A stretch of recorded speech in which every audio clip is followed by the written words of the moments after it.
But let's just go ahead and get this rolling, William. Before we jump in today, I really just want to set the tone really clearly. You're not here to be sold an annuity. You're here to finally understand what they actually do and what they don't do, and where people either get protected or get burned. Because let's be honest, most people only hear two kinds of stories, either the hype or the horror. Nobody ever hears the truth until often it's too late. So today it's about clarity. Clarity around how annuities work right now, not 10 years ago. Clarity around which types are actually beneficial and which types people should avoid. So, and most importantly, clarity around which one fits your situation. Now, you probably already know myself and maybe John Dwyer. He's not with us today, but what I'm excited about today is we have William with us. He's our annuity specialist. He works with over 40 A-rated carriers across the country, so he sees everything happening in real time. My job today is simple. I'm going to ask William the questions most advisors never ask, the questions you actually need answered. And William's going to walk us through the logic and the numbers in plain English. So your job is even simpler. As you're listening, just ask yourself one thing. Where does my situation fit into this? So let's go ahead and get started. William, for those who haven't met you yet, can you share who you are and the work you do behind the scenes with advisors all over the country? Yeah, absolutely. Good afternoon, everyone. And Kelly, thank you for having me. So my job as an independent wholesaler for about 40 different insurance companies is to take a look for each advisor or agent that I work with and find the best annuity product for each and every client case. So it's not a one size fits all. Um, it's really down to each individual client's specific needs and goals and finding the best product for each case. And that's a lot of what we're going to talk about here today, Kelly. I always say there's only 100 pennies in a dollar. We're going to show in several different ways how that example holds true for different annuity products. So appreciate you having me on and looking forward to it. Yeah, absolutely. So, something we hear a lot from people is I've heard the word annuity 100 times, but I still don't really know what it is. And they all sound the same. But you and I know that's exactly where people get hurt, right? When they assume all annuities are identical. So, from your experience working with thousands of cases, what usually goes wrong when someone doesn't understand the difference between a growth-focused annuity and an income-focused annuity? Great question, Kelly. So you hit the nail on the head of the two things that annuities can do for people. They can either grow your money safely or they can provide you with income that you can't outlive. And so there's a lot of stuff out there of, oh, this one has a great bonus, or oh, this one, there's all sorts of different smoke and mirrors, if you will. But when it comes down to it, there's two things and you want to choose, okay, do I want an annuity that's going to grow my money for me safely, or do I want an annuity that's going to provide me with an income that I can't outlive? Um, and so that's really the long and short of it. And I can show a few examples of that if there's time here. Sure. So, is it fair to say that's the first fundamental question that they need to ask is which of those two paths is either most important or, what fits their situation? Yes, absolutely. Because back to the 100 pennies in a dollar, insurance companies only have so much money to build an annuity product. So, anybody who says, oh, this one's going to give you great growth and great income, well, that just doesn't make sense because how can you have the best growth and the best income? And again, gets back to 100 pennies in a dollar. So if it's a product that's focused on growth, it's going to have very good safe growth potential, but there's really not going to be anything strong from an income guarantee standpoint. The same holds true for an income product. If there's extremely high income guarantees on there, there's going to be very little growth of the cash in there. And so that's the most important thing to take a look at is, okay, do I want this money to be safely grown for me, or do I want this money to provide me with an income that I can't outlive? And once you start getting in the middle and getting a little bit of this and a little of that, you don't get a particularly good product for either. Perfect. That makes total sense. So as you're hearing this, not you, William, but think about your own situation for a moment. If you had to choose one, growth or income, which one matters more to you right now? Or maybe a better question is, what would it cost you later if you accidentally chose an income annuity when you really needed growth, or vice versa? So that first decision is where most people go wrong. And it's why we always do strategy sessions after our workshops. So, William, one thing we see often is people saying, hey, my average rate of return is pretty good on my investment, so I should be fine. But when we run their numbers, the reality is their entire retirement can collapse simply because the bad years showed up early. Can you walk us through what sequence of returns actually means and what can happen to someone's retirement income if the down years hit at the wrong time? Absolutely, Kelly. And I'll share my screen for this one because I think this is a good one to see visually.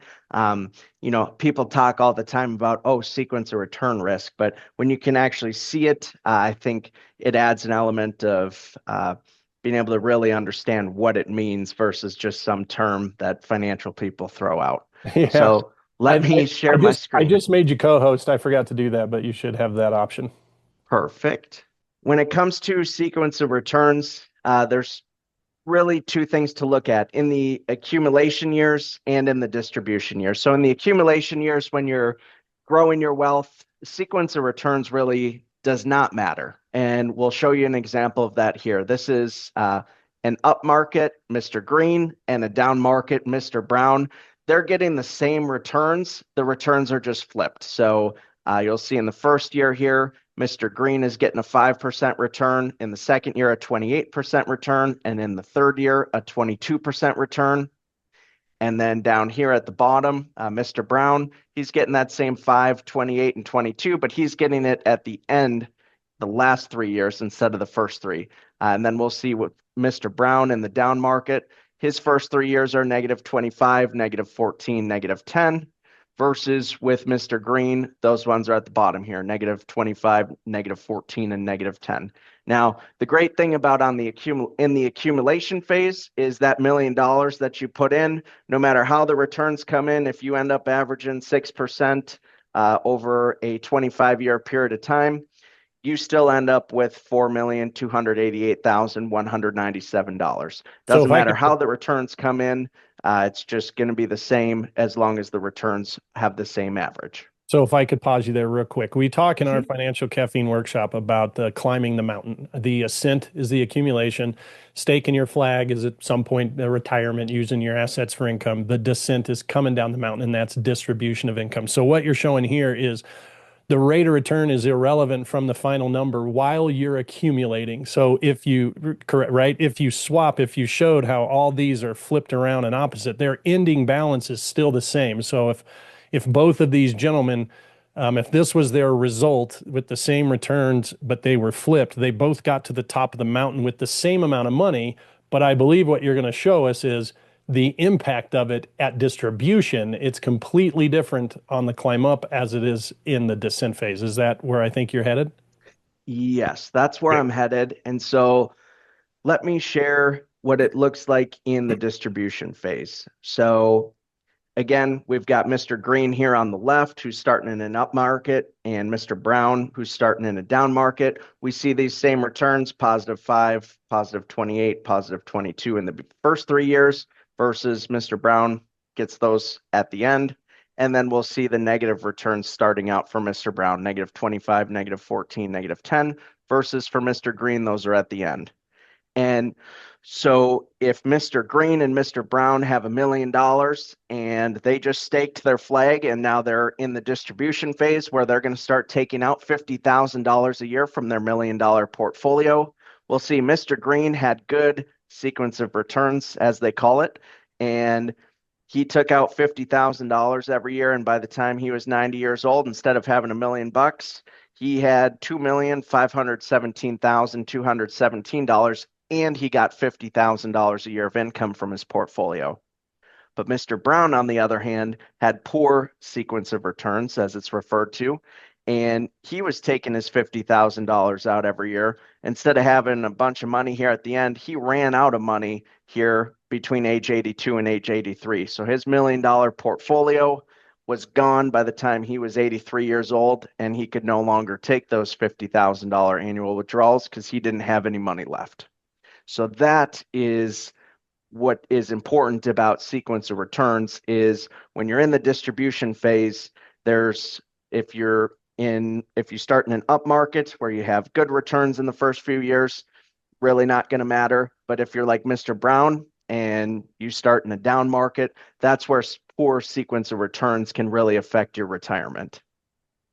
Perfect. So, and because nobody has the crystal ball, while they're accumulating, it's one thing. It's a completely different animal in distribution that mathematically there are things we can do to protect against that. And that is one of the very strong points of annuities. Fair? Fair, absolutely. And that's where looking at a lifetime income annuity for part of someone's portfolio may make sense because obviously, if you're Mr. Green and you got great sequence of returns in the early years, you're all set. But if you're someone like Mr. Brown, and again, we don't have the crystal ball, Kelly, if we did, we'd be sitting on our own private island right now. But For sure. that's life. None of us have the crystal ball. So, Mr. Brown, instead of running out of money when he was 83 years old and not being able to spend 50 grand a year, he could have taken a look at a lifetime income annuity for a portion of the income that he needed. So let's take a look. I just ran this in my home state of Minnesota. So a 65-year-old and solving for $25,000 a year of income. So let's say half of that 50,000 that he needed. So in this case, the top A-rated carrier is F&G. They would require $328,000 of premium in order to generate $25,000 a year of income. So Got this it. just says, okay, if I give F&G $328,000, they're going to pay me $25,000 a year of income. So if we think about that from Mr. Brown's standpoint, instead of having $1 million portfolio invested in the market and needing $50,000, which is a 5% distribution rate, he would now have a little less than $700,000 in the market, but he would only need $25,000 of income off of that 700,000 because the It's lifetime guaranteed at income 25. annuity is already giving him 25,000. Sure. So going from a 5% distribution rate closer to a 3.5% distribution rate, which when you have poor sequence of returns, only having to take 25,000 out of a $700,000 portfolio is really going to help with making this money last versus having to take all 50,000 out of $1 million portfolio. Yeah, and peace of mind. That's Yes. something that is hard to put a price tag on. That no matter what the market is doing, up or down, it doesn't matter. You're on the golf course, no matter what, your descent is going well. So, what I'd like for you listening, imagine your own retirement for a second. If you stopped working and the market dropped 20 or 30% in those early years, how long would your money really last? And more importantly, how much of your income right now is fully insulated from that kind of an early downturn? If you're not sure, that's usually the point where people realize they need clarity on their actual numbers, not hypotheticals. So, William, two of the biggest fears people have around annuities are taxes and fees. They've heard things like, you'll get hammered in taxes, or all annuities are packed with fees. Most of that comes from advisors who don't really understand the products. So, from your perspective, where do people misunderstand how taxes and fees actually work with annuities? And where do the real problems tend to show up? Yeah, absolutely, Kelly. Let's start with fees because that's an easier one. Taxes, there is so much we could get into, For sure. and every scenario tends to be unique. So let's start with fees in annuities. So there's fixed annuities, which they grow your money for you and they offer you a guaranteed rate of return for a set period of time, very similar to a CD. So, for example, right now in Minnesota, if you deposited $100,000 into one of these fixed rate annuities, the top rate right now would pay you 5.63% each and every year for the next 5 years. That's the contractual guarantee. There's no fees associated with it. You put in $100,000, you know your money's going to grow at 5.63% each and every year for the next 5 years. No ifs, ands, or buts. Now, you get into certain products that have features other than just the growth, where we looked at like lifetime income.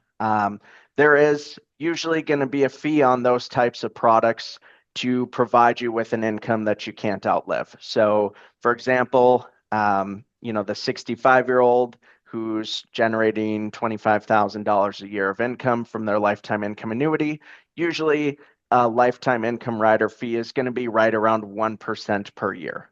Now, that's not going to affect the income payment that you receive. If the contractual guarantee is $25,000 a year, you're still going to get $25,000 a year of income.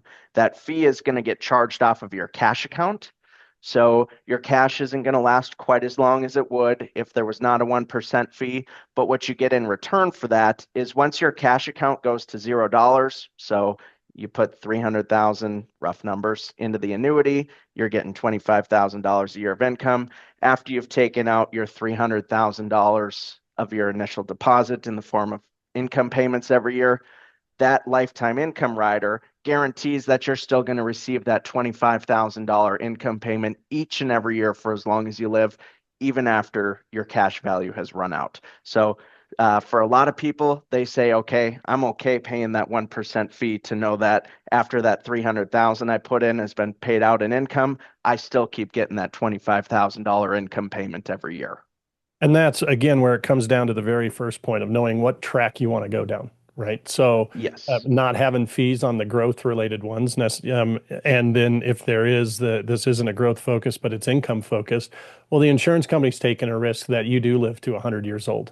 So, in order to offset that a little bit, knowing that they're guaranteeing the income for as long as you live, there could be a little rider to that to ensure that that's something they can accomplish. Correct?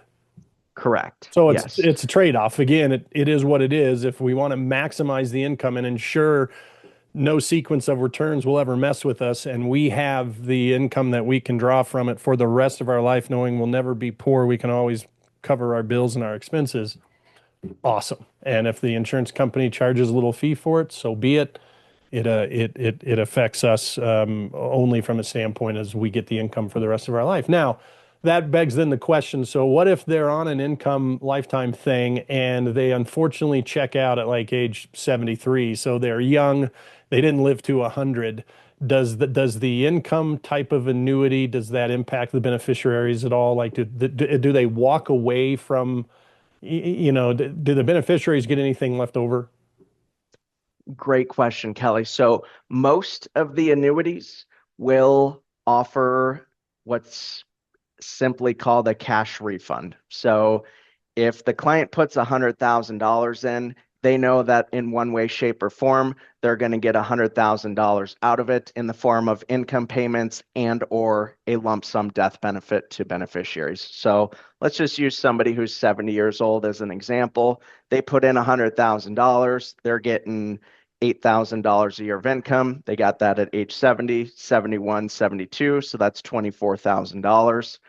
That would mean if they passed away right then, when they turned 73, they got $24,000 of income out from the 100,000 they put in. That would leave $76,000 as a lump sum death benefit to their beneficiaries. So most annuities these days aren't going to just make the money go poof. You're always going to get your initial deposit in out in the form of income payments and or a lump sum death benefit. Perfect. Makes total sense. So if you're thinking right now, I don't actually know what I'm paying in fees, or I'm not sure how much my annuity would be taxed if I turned it on, you're not alone. Most people don't discover the tax implications or hidden fees until years later when there's no easy way to fix it. So that's exactly why we offer private reviews, because this part has to be specific to your accounts. And so William, annuities are not a fit for everyone. We never recommend putting all of your money into one, and we're not here to pretend that annuities solve every problem. So from what you've seen across 40 plus carriers, where do annuities not make sense? And what kind of situations what kind of situations should someone avoid putting money into annuities altogether? Yeah, absolutely. That's a great question, Kelly. And there certainly are scenarios where annuities don't make sense. Uh, The first one that I can think of is if you need that money in a short period of time, an annuity is not right for you because an annuity is a longer term contract that's made between the purchaser and the insurance company. On the short duration, you're usually going to have some surrender charges for the first 3 to 5 years. On the longer duration, which would be the lifetime income annuities, you're going to have surrender charges usually for the first 10 years. But again, you're buying that for lifetime income, hopefully having that for 20, 30, 40 years. But if you need the money in, say, 6 months or 12 months, that would be a scenario where you're not going to want to put that money into an annuity because you don't want to put 100,000 in and then 6 months later you really need the money and there's say a 7% surrender charge. Well, now you're only getting $93,000. That's a scenario where you would not want to buy an annuity. Um, Another one that I can think of is, let's say you're retired and your income needs are met by Social Security and you're lucky enough to have a pension that's covering all the income that you need, and you're okay with having money at risk in the stock market because the risk of potentially losing some of that money is okay with you because of the reward of the way the money is growing, and you just don't see the need for taking a portion of that money and safely growing it. And again, you don't need income because all your income needs are already covered. That's another scenario where an annuity wouldn't make sense for somebody. Got it. You mentioned um, if you need the capital, and let's say it's a few years in, and you said, and it was just an example. You said that year, 7% surrender, so if you had an early need of the capital, then yeah, the annuity wasn't the best decision. Can you just kind of explain what the surrender penalties are and why they exist?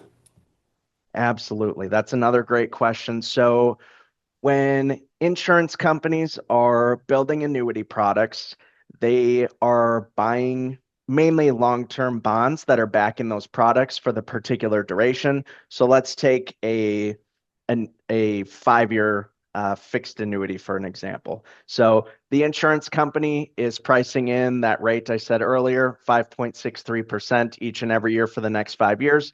They are mainly holding bonds that are backing that rate. So if you think about it, if you 2 years in wanted to take all your money out and get all that interest, the insurance company's losing money because they bought bonds for a 5-year duration, not for a 2-year duration. So the surrender charges help make sure that the insurance company doesn't get caught in a scenario where they're losing a bunch of money on this because they allowed you to pull the money out after 2 years when you bought a 5-year contract with them. Hmm, that makes sense.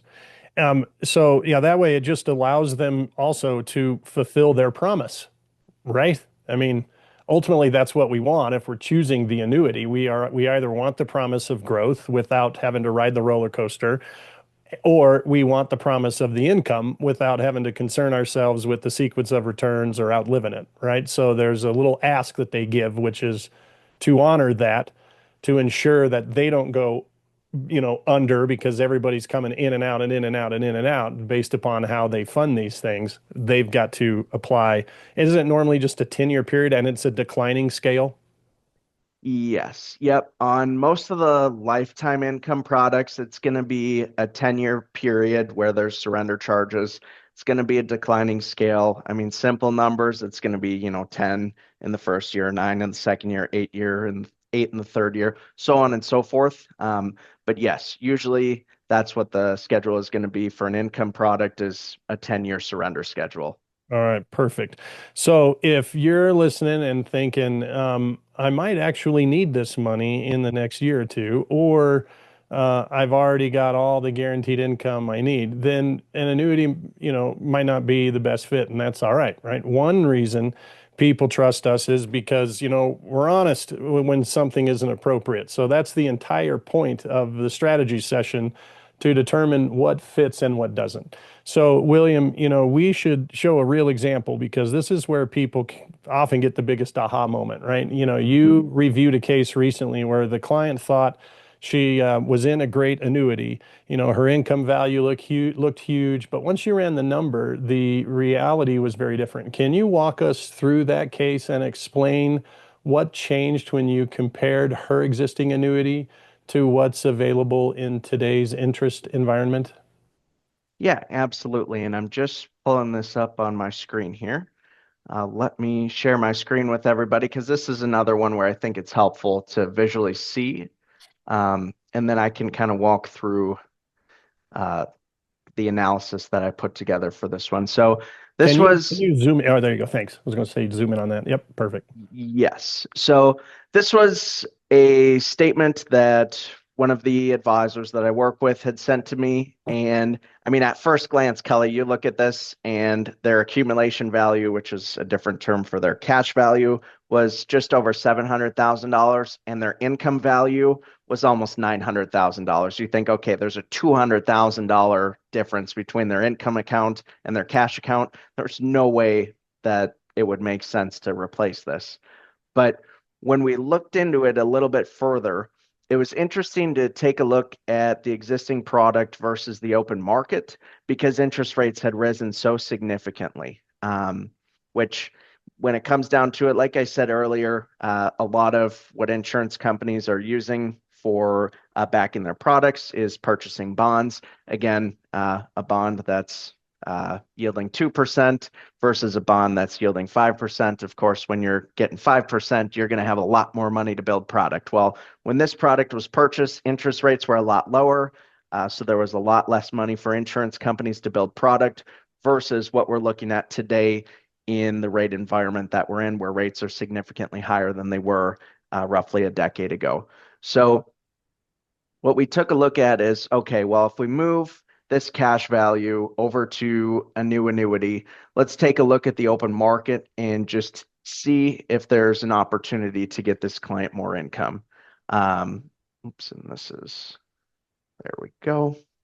So I had talked to the advisor about this one. So this client, she was 61 years old. She lived in Utah and she was still working. She was adamant, I'm going to retire when I'm 65. I don't need money from this annuity before age 65. So we said, okay, let's take a look at what we can get her for income at age 65. So we'll see here the top 8 rated carrier was F&G for this particular case. That would pay her just over $72,000 a year of income. If I could pause you right there, you Mhm. you you see above there's a carrier offering 80,000, but if we go to the left, that's B rated, and we only work with A rated companies, period. Right?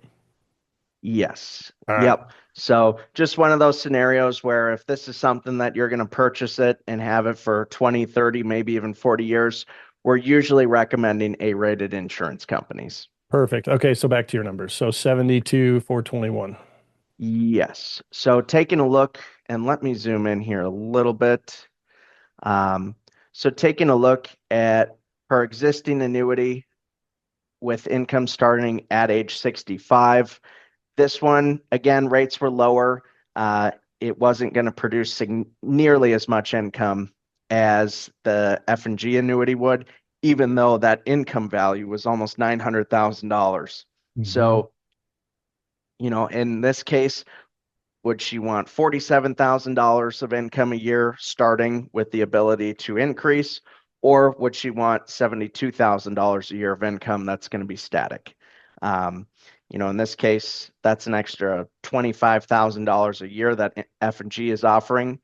And when you look at it out to her, age 90, almost $1.9 million of total income received out of that annuity with F&G versus with the Allianz policy about 1.5 million. Now, one thing that we wanted to point out to her is, okay, I understand that, you're planning on work until 65 and you don't need the money till then, But if you wanted to maximize the existing annuity that you have, you're just going to keep it and you want to maximize it, you should actually start income in 2 years at your age 63.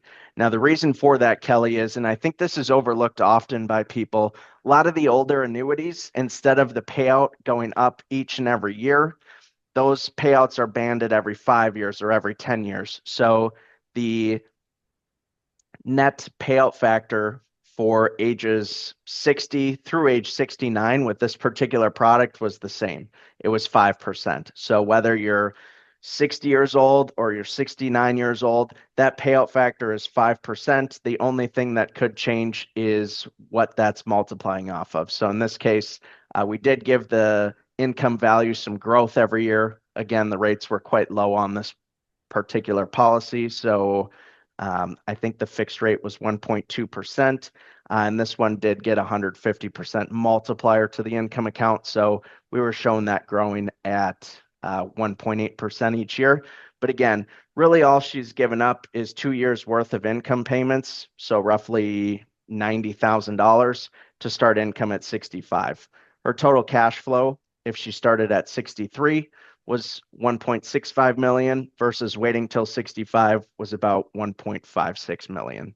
So wanted to also point out, if you are going to keep this product, here's really the way to maximize it. And that's part of each analysis that we do is how do you maximize the existing annuity that you own versus what are some open market options? And obviously there's times too where it doesn't make sense to move to a different annuity, and we're going to show that as well. Perfect. So, if there's one thing you've probably realized today, it's that annuities aren't good or bad. They're either appropriate or inappropriate, depending on your goals. And the cost of choosing the wrong type of structure or timing can be irreversible, once once you've already retired or drawing income. So our workshop is designed to be an overview. The real value comes when we look at your actual numbers, your accounts, your timeline, your income needs. So, like we do after every workshop, we open up a handful of private strategy sessions. There's nothing to buy on the call. It's simply, the two of us. Showing you exactly what your income options look like and what your protection options look like and whether an annuity even makes sense. So I want to put a link in the chat here, and this will take you to a short survey. If you want clarity around guaranteed income or loss protection, this is how you get it. If you're not ready yet, it's perfectly fine. But if you want clarity now, the link, of course, is here in the chat, and it's how you can make that happen. So, William, I really appreciate your time and your expertise, bud. Thank you very much. You're such an awesome resource for us, and we love having you. And so that's it, man. I hope you have a wonderful holiday. And thank you for attending. And we look forward to meeting with those of you that want a clarity session, and we'll take it from there. So, have a good one. We'll chat soon. Awesome. Thanks, Kelly. Thanks, See you. everyone. See you, William. Bye bye.